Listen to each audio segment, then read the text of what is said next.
एक लेंस बना रहे हैं, यहां से शुरुआत कर रहे हैं हम। ये कोई एक लेंस दिया गया है, ठीक है, और आपको पोजीशंस दे दी कि जैसे ऑब्जेक्ट रखा है यहां से x डिस्टेंस दूर, इमेज बन रही है y डिस्टेंस दूर, फोकल लेंथ है f, तो बताओ u कितना होगा इस डायग्राम के लिए? u कितना है अगर मैं यहां से देख के चलूं तो?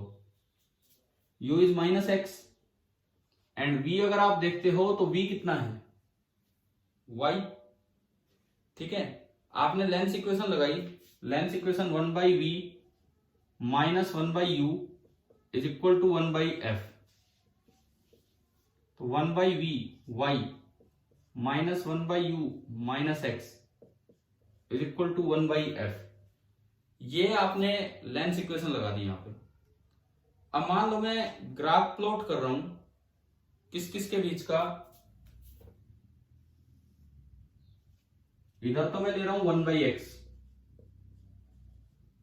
और इधर मैं ले रहा हूं 1/y। आपसे पूछा जाए कि भाई ये ग्राफ बताओ कैसा होगा, 1/x और 1/y का ग्राफ बताएं कि कैसा होगा, ये सवाल है यहां पे।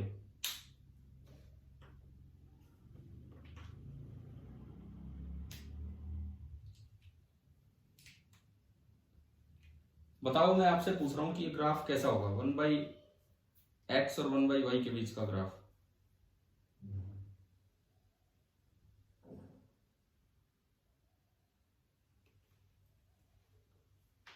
देखो ये आपकी इक्वेशन बनी x और y में, 1/y plus 1/x is equal to 1/f।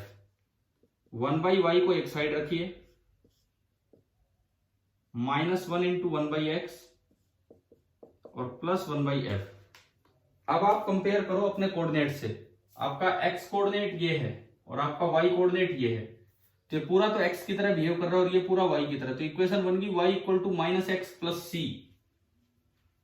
कैसी कैसी इक्वेशन बनेगी, कैसा ग्राफ बनेगा ये?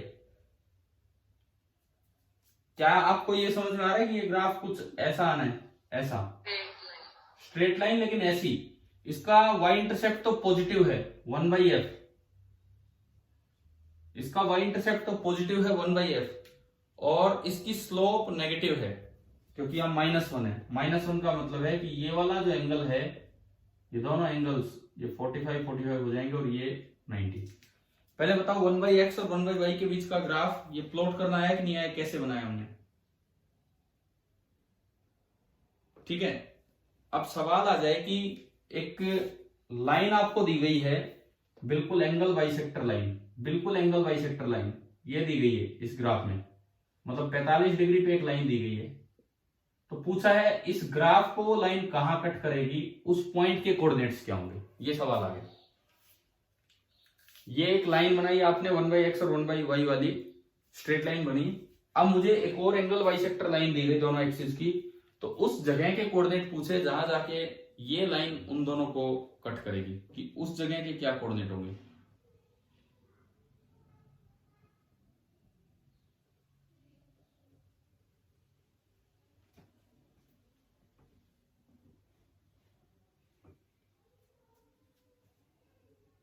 हाँ भाई, कुछ ज्योमेट्री का यूज करके कुछ कैसे भी आप बताओ कि क्या कोऑर्डिनेट होंगे उसके। मिड पॉइंट फॉर्मूला पढ़ा है क्या आपने? पहले ये बताओ ये पॉइंट क्या है इस ग्राफ में, देख के बताओ।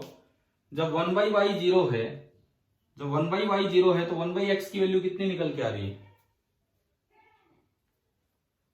जब 1/y 0 है तो 1/x की वैल्यू कितनी निकल के आ रही है? 1/f। यानी कि ये जो वैल्यू है ये भी आपकी है 1/f, ठीक है। तो अगर मैं इस पॉइंट को देखूं, इस पॉइंट को, तो ये है 1/f, 0। इस पॉइंट को देखूं तो ये है 0, 1/f। तो इस पॉइंट के कोऑर्डिनेट क्या होंगे? ये मिड पॉइंट है, अगर आप सिमेट्री का यूज करोगे, कॉन्ग्रुएंट ट्रायंगल है, मिड पॉइंट है। मिड पॉइंट फॉर्मूला पढ़ा है क्या हमने मैथ्स में? हाँ जी भी बोलो, मिड पॉइंट फॉर्मूला पढ़ा है हमने मैथ्स में? क्या होता है मिड पॉइंट फॉर्मूला? अगर इस जगह के कोऑर्डिनेट लिखने हो, इन दोनों का मिड पॉइंट है, तो x1 + x2/2 and y1 + y2/2। तो x1 प्लस x2/2 करोगे तो 1/f प्लस 0/2, तो ये कोऑर्डिनेट बना 1/2f, 1/2f। सिमिलरली दूसरा 0 प्लस 1/f/2, तो ये कोऑर्डिनेट भी क्या बन गया 1/2f। मतलब ये जो मिड पॉइंट है ये जाके इंटरसेक्ट करेगा 1/2f और 1/2f पे। अब इसका यूज क्या है वो बताता हूं आपको, सुनो। अगर आप ग्राफ प्लॉट करें बिटवीन x एंड y, अगर आप ग्राफ प्लॉट करें between x and y, 1/x और 1/y के बीच का नहीं, बिटवीन x एंड y अगर आप ग्राफ प्लॉट करते हो तो ये ग्राफ ना एक हाइपरबोलिक शेप का चला जाएगा, कुछ इस तरह का। आप देख सकते हो यहां से y और x का जब देखेंगे, ये जो रिलेशन है 1/y plus 1/x is equal to 1/f। अगर आप यहां से देखते हैं 1/y प्लस 1/x का सम कांस्टेंट है, ये सम कांस्टेंट है। तो अब देखो अगर मैं x को बढ़ाऊं, इधर से ध्यान दो, अगर मैं x को बढ़ाऊं तो 1/x कम होगा कि ज्यादा होगा? अगर मैं x को बढ़ाऊं तो 1/x कम होगा कि ज्यादा होगा? कम। x मैंने बढ़ाया तो 1/x कम हो रहा है, 1/x कम हो रहा है, लेकिन सम कांस्टेंट है तो 1/x कम हो रहा है तो 1/y को क्या होना पड़ेगा? ज्यादा होना पड़ेगा। और अगर 1/y ज्यादा हो रहा है तो बदले में y क्या होगा? कम होगा। समझ रहे हो? इसका मतलब अगर आप x को बढ़ा रहे हैं 1/x कम हो रहा है तो 1/y बढ़ रहा है तो y भी कम हो रहा है। तो x बढ़ाने पे y कम हो रहा है तो ये ग्राफ कुछ इस शेप का आएगा, एक कर्व शेप का आएगा।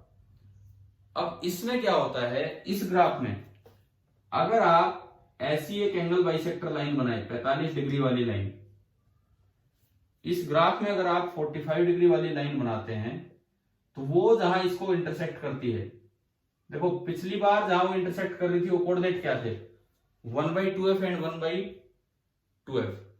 इस बार वो जहां इंटरसेक्ट करेगी वो कोऑर्डिनेट हो जाएंगे 2f एंड 2f। तो ये एक तरीका भी होता है एक्सपेरिमेंटली फोकल लेंथ निकालने का, ये एक मेथड भी होता है। क्या मेथड है कि आप पहले u और y और x के बीच का ग्राफ बना लो, y और x के बीच का ग्राफ प्रॉपरली बना लो, प्रॉपर फॉर्मेट में कि भाई कितने कितने पॉइंट्स लेके। फिर क्या करेंगे, उसके बाद y और x का ग्राफ बनाने के बाद आप क्या करेंगे, ओरिजिन से एक 45 डिग्री एंगल पे लाइन लगा देंगे। 45 डिग्री एंगल पे जो लाइन जाएगी वो जहां उसको कट करेगी उस पॉइंट के कोऑर्डिनेट ग्राफ से मेजर कर लो, और ग्राफ से वो कोऑर्डिनेट जो भी आएगा उसको 2f से इक्वेट कर दो, वही वहां से क्या निकाल ली जाएगी उसकी फोकल लेंथ। तो ये ग्राफिकल मेथड होता है कि एक्सपेरिमेंटल वे में कैसे फोकल लेंथ निकाली जाती है। क्या समझ में आया? दोबारा बताऊं? हाँ जी, दोबारा बताऊं क्या किया है इसमें? सुनो, आप एक बार सुन लीजिए। आपने क्या किया, ऑब्जेक्ट को अलग अलग जगह मूव किया, इमेज कहां बनी, वो ऑप्टिकल बेंच होती है लैब में, उससे आपने काउंट किया, कुछ वैल्यूज ले ली, उसके बाद आपने लेंथ इक्वेशन लगाई तो 1/y और 1/x का ग्राफ बनाया तो वो एक स्ट्रेट लाइन बनी, ये वाली स्ट्रेट लाइन जो ग्रीन कलर की स्ट्रेट लाइन है ऊपर वाले में, नीचे वो ब्लू की दिखाई। तो अगर मैं यहां से 45 डिग्री पे एक लाइन लेता हूं तो वो उसको जाके इंटरसेक्ट करती है 1/2f और 1/2f पे, यहां जाके वो इंटरसेक्ट करती है। अब इसकी बजाय अगर मैं x और y का ग्राफ लूं तो ये थोड़ा कर्व शेप में आएगा, परंतु अगर आप फिर से एक 45 डिग्री की लाइन लेंगे तो वो जाके इंटरसेक्ट करेगी, अगर वो पिछली 1/2f पे कर रही थी तो इस बार करेगी 2f, 2f पे। तो ग्राफ से आप ये पॉइंट रीड कर सकते हैं, ऐसा सवाल आ सकता है, ग्राफ से आप ये पॉइंट रीड कर सकते हैं